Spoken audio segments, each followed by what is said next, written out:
Hi, and welcome to DH Squared.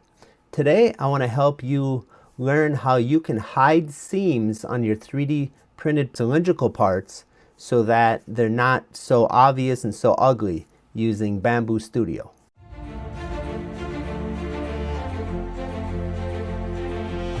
Seams on your parts are inevitable. I mean, you need to have a start and stop point for every layer. The only exception would be as if you're doing a spiral vase type of thing, and then it'll just keep spiraling all the way up. But on most of our parts, that's not going to be the case. So we're going to end up with a seam. Now, the trick is to figure out how you can eliminate how obvious that seam is. So if you're using the default settings in Bambu Studio, and this would also go for a lot of the other slicers, so similar, you should be able to do similar things in other slicers. But in any case, in Bambu Studio, there is a setting under the quality where you can change that seam. So it's going to default to aligned, but you can also choose nearest, back, or random. So none of these alone are going to do anything really all that much better than just by using the default.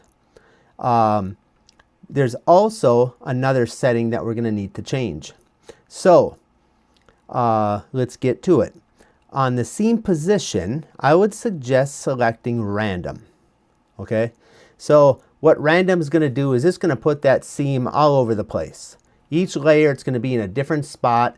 It's not going to be all lined up in one column or in one line.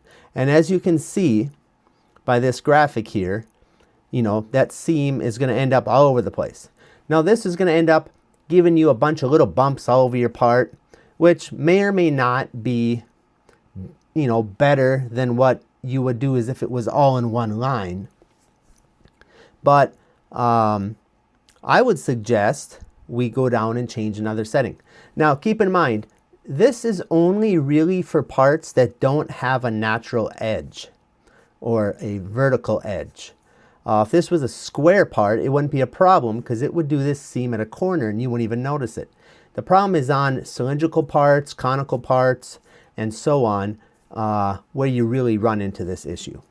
So the setting I would suggest changing once you select random up here on the seam position, what you need to do is come down to override filament scarf seam setting.